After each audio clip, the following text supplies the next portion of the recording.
Hello everyone, তোমরা সবাই কেমন আছো? আর আমি অনেক দিন পরে তোমাদের কাছে একটা নতুন ব্লগ নিয়ে চলে এসেছি।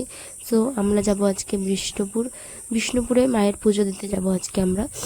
তো এই যে আমি দেখো রেডি হয়ে নিয়েছি একদম খুবই সিম্পলভাবে। তারপরে আমরা বেরিয়ে পড়েছি রাস্তায়। আর কয়েকদিন মানে এক মাসের মতো ওই যে ভিডিও দিতে পারিনি, এটার কারণ হচ্ছে আমার এক্সাম শেষ হয়ে গেছে। এখন প্রায় ডেইলি ভিডিও ছাড়া হবে। আর তোমরা প্লিজ আমার চ্যানেলটাকে লাইক, কমেন্ট অ্যান্ড সাবস্ক্রাইব করতে ভুলো না। আর দেখো এই যে এই জায়গাটা কোথায় বলো দেখি, কেউ কি বলতে পারবে? এটা তো কাটি গঙ্গা নামে পরিচিত। এই যে জলটা দেখা যাচ্ছে এখানে, এই জলটা দেখো।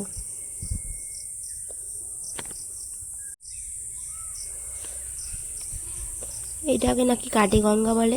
সো দেখো প্রচুর জল আছে এখানে। আর তারপরে আমরা চলে যাচ্ছি এখন বিষ্ণুপুরের উদ্দেশ্যে। কথায় বিষ্ণুপুর নয়, ওটা বিষ্ণুপুর।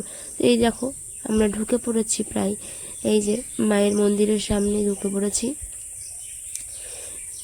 ফাইনালি। আমরা এই যে পুজো দেওয়া হয়ে গেছে, এবং পুজো দেওয়ার পরে আমরা কিছু খাওয়া দাওয়া করে নিয়েছি, কেননা পুজো দিতে গেলে তো আর খেয়ে যাওয়া যায় না। তাই খিদে পেয়েছিলো, খাওয়া দাওয়া করে সেরে নিয়েছি। তারপরে একটু চারিপাশটা ঘুরে নিচ্ছি।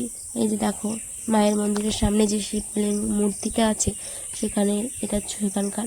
আর দেখো গরমেও এখন জারবেরা, রজনীগন্ধা, কত ফুল ফুটেছে এখানে।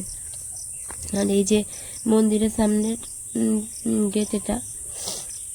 আর এই যে দেখো আমার হাজব্যান্ড। তারপরে এই মন্দিরের পাশের ফিল্ডটায় চলে এসেছি। আর ওখানে ফটোশ্যুট হচ্ছিল, এবং আমরা একটু বসে আরাম করছিলাম এবং চারিদিকটা দেখছিলাম। মন্দিরের পাশের জায়গাটা ভীষণ সুন্দর এবং ছবি তোলার পক্ষে ভীষণ উপযোগী।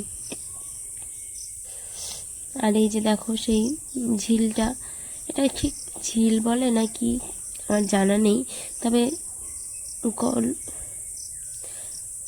আর এই যে দেখো এখানে ফটোশ্যুট করলে খুব সুন্দর ছবি উঠবে।